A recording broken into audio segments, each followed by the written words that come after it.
It's going. Okay, go ahead and talk. Okay, hi, my name is Leslie Ibarra. I've been a patient of Dr. Yu's since 2003, and I came for pain management, fibromyalgia, diabetes, neuropathy, and ever since I've been seeing him, I'm actually doing a lot better than I was back then. I'll ask you another question. At that time, you were diabetic, weren't you? Yes. Well, I was on insulin. Yeah. Could you tell me what happened during that time? Well, I was on 10 units of Humalog and 10 units of Humulin, like 6 times a day. 6 times a day? 6 times a day. Okay. And were you on any medicine by mouth? I think I was. I was on a lot of medications for my diabetes. Okay. But those are just the injections for the insulin I had to take. Did you tell me that you go in and out of the hospital all the time? Yeah. Because my blood sugars would drop too dramatically or get too high, it was hard to keep it regulated. Okay. And then I was suffering other things from the diabetes. Okay. So let's just confine it more towards diabetes. We'll talk about some other things some other time. So during this time, you were in and out of the hospital and taking insulins, taking all kind of medication, but glucose was not controlled well. No, it was not. They just couldn't. My units on my Humalog, and I tried many different diabetes medications, and they just couldn't find one to help me control that. And then I would get kidney infection. I mean, it just, my whole system was. How long were you on this, injection before you came to see me? I was about 19 or 20 when I had gone in, and they had said, "Oh, did you know your blood sugar is pretty high?" Okay. And I said, "Oh, what's that?" Because I didn't know. And they said, "Well, dangerous, you could be a diabetic." Oh. So they had scheduled me to come in and do the fast and the whole workup. And they said, "Wow, it's really high. It's at like 400. 400. Yeah, yes. And they said, "We don't like to see that. We want to bring it down." Okay. And then we started with through my workup, they did a lot of just pill form and diet. That didn't seem to work. Okay. So then they said, "We're going to move to insulin." And then insulin at first seemed to kind of be a better fit. Okay. But it didn't last long because then I was dropping too far. Okay. And I was almost passing out. So they're saying, "Okay, we have to adjust it." And then the medications would just kind of seem to bottom out. And I just was like this all the time, up and down. I was eating constantly. Okay. I'm going to stop you a little bit here before we go further. Isn't it your family have all kind of diabetes too? Yes. Could you tell me about them? Yes. My grandmother, my mom's mom, was a diabetic. I think she was type 2, but she had cataracts from it. She died early from it. And then my mom got it. She had kidney problems from it, where she was on dialysis. Hers just ate away at her. My oldest brother, is a diabetic. Okay. And then my older sister also is a diabetic. Okay. And they're no longer living. All of them not living? No. No. And you are? And I am. Yeah. Okay. So, let's go back to this fluctuation of your glucose level. Okay. So you keep having this problem with glucose. Is that about time you came to see me? Yeah, it was. Okay. I was just so frustrated. I didn't know. I had seen so many education specialists for diabetes, and I just thought, this is just miserable. And then I had found you and started coming here, and the first thing you gave me was Relaxin. Yeah. Let's talk about, we call it Vitalaxin at that time. Yeah. Okay. Yes, Vitalaxin. So I saw you all on Vitalaxin. What happened to you? Well, first of all, it was unheard of that you could even help somebody not be a diabetic. I just didn't believe it because that's not what I was taught. I was taught you will always be a diabetic and always sick. but you can maintain or just kind of help with your symptoms. Yes. So when I started taking that, I noticed little changes, like just better circulation, and I didn't feel as shaky after meals. I felt like I was stabilizing a little bit better. Okay. My sugars weren't all over the place. So it's kind of sugar got stabilized. It got more stable, most definitely. Okay, and then you, when did you start going off on the insulin? Well, I started noticing when I would take insulin while on the Vitalax, I would get really sick. Yeah. I would feel like it was too much. Okay. So I would go in and ask my doctor, which should I do? And they're like, well, we're going to lower it and just see if that helps. And it did. Okay. So the more it was on the Vitalax, and the more it worked against the insulin. So it got to the point that I kept going in and they kept lowering and lowering, and pretty soon they were that. Yeah. Even the doctors were like, well, I don't understand what's going on. Yeah. So then they wanted to try pill form and Yes. say, let's take you off. Because then they thought, well, wait, you're not a type 2. Or they said, I think you're a type 1. They were really confused. So they said, we're going to go off it just for a short time. And the insulin and see how you do. And I've never been on it since. You never been on it since? I never had to go back. Okay. Didn't you say that your glucose level and A1C had gone back to normal? Yep. Well, I don't remember the last time I had a low A1C. It's always, been around in the 6, 7s. And when I started taking the Vitalax, and I was still always going in for my every 6 months for my diabetes check. They checked my feet, my eyes, and my A1C. And I started to notice it was dropping. And even the doctor's like, oh, your A1C's lowered. That's great. So, and each time I would go in every 6 months, it would just drop a little bit more and a little bit more and a little bit more until one of them said one of the times I was in there, technically, you're not diabetic anymore. Yes. Anymore. And he's like, I just don't understand why that is. Like they all had a really hard time, understanding why all of a sudden my A1C was dropping. Once it hit 6, it went down quick. It was like 5.9, 5.8, 5.7. And then once it got around 5.6, it just kind of levels stayed. out. Yeah. Yeah. In fact, it stayed for the last 15 years. Yes, it did. Yeah. Okay. So let also explore a little bit. Remember, you're saying that all the doctor was, every time they seen you in the office, they said, "Oh, you cannot. Yes. You have to go to the hospital." Yeah. Tell me about that. Well, just in general, they were always wanting to know what I was doing differently. Yes. Because my hospital, kidney infections, all the things that I would get just from being a diabetic were going away. And so they said, oh, you can't do this. You're diabetic. You have to have something. But they didn't get it that their medicine was making me sick. Yes.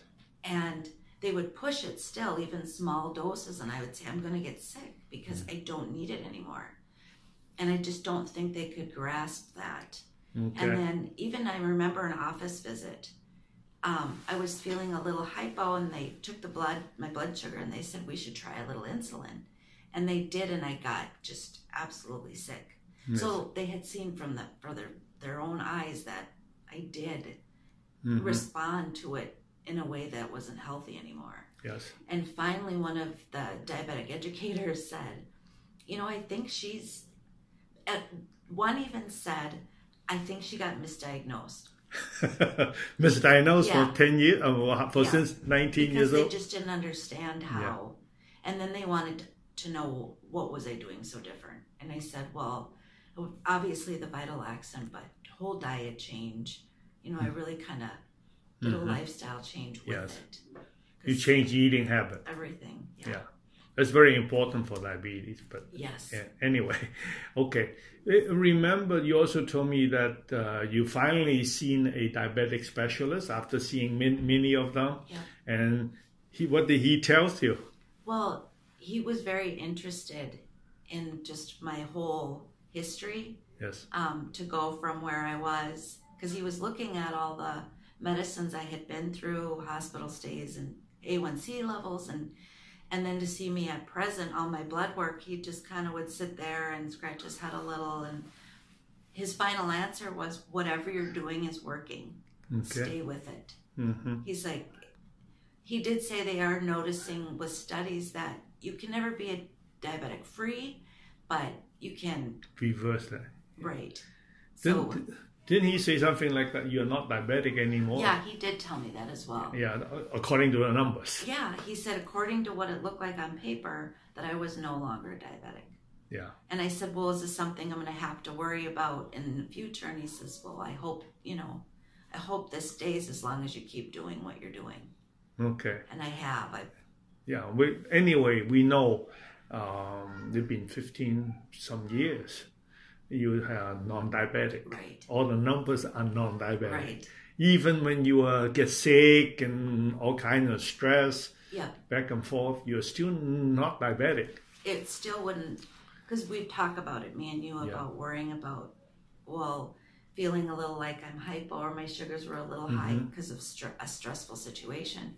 But as soon as that went away, everything went with it. Yes. Like I always managed to, my blood sugars always managed to go back right where they were. And you said that always would happen, and it did. Yeah, your blood sugar behave as like a normal person. Everybody's glucose goes up when we are under stress. Okay. Stress hormone release. When stress hormone is released, we release glucose from our muscle and from the liver. Okay. So it goes up anyway. Okay. And you're behaving like that, like a normal person. Normal, right. Yeah. But before it would have gone off the chart, and I would have needed to go in and get it all. They give you all kind of injection to bring it down, and then it's too low. Exactly. Yeah. But I haven't had that. My body would just figure it out. Yeah.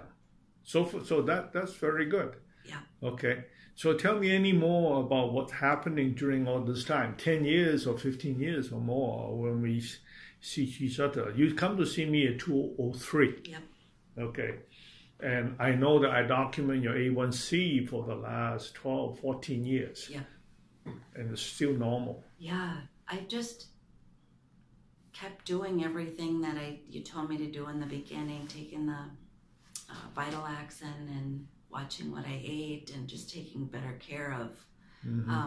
And there were times where just being kind of sickly from the diabetes and having all the things we've talked about I deal with, always kind of put my diabetes, like, I was always worried about it, either coming back full force or, but it never has. It would get out of line a little bit because of my circumstances get better, but I've gotten healthier since this whole thing. I mean, I have feeling in my feet and hands again.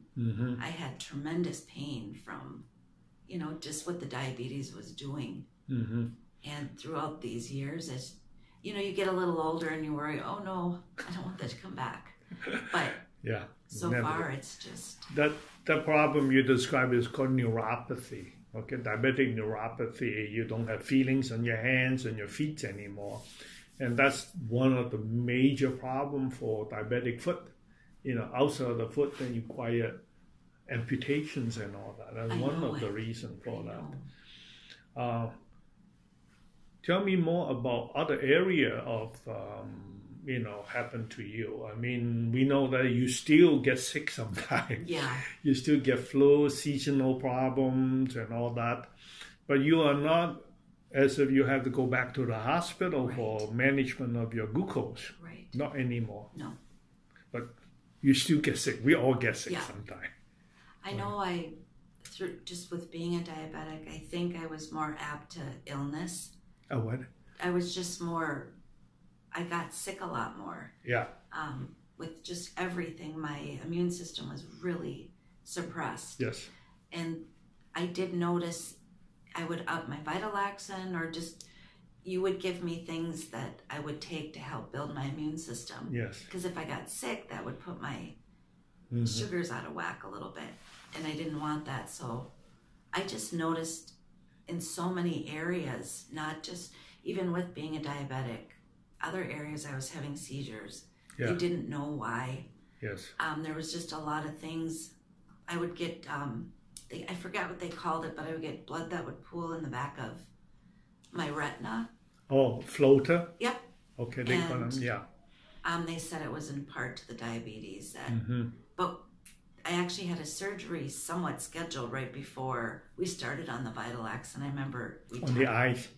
Okay, to help drain that. Yeah. And I didn't need to have it. After all, it cleared itself up, which they say doesn't always happen. And then tell me also about kidney problems. Oh, I had so many kidney infections, or where I'd need IV PICC lines put in, or I'd have to just go stay in the hospital because it would get that bad. They have to give you antibiotics. Yes.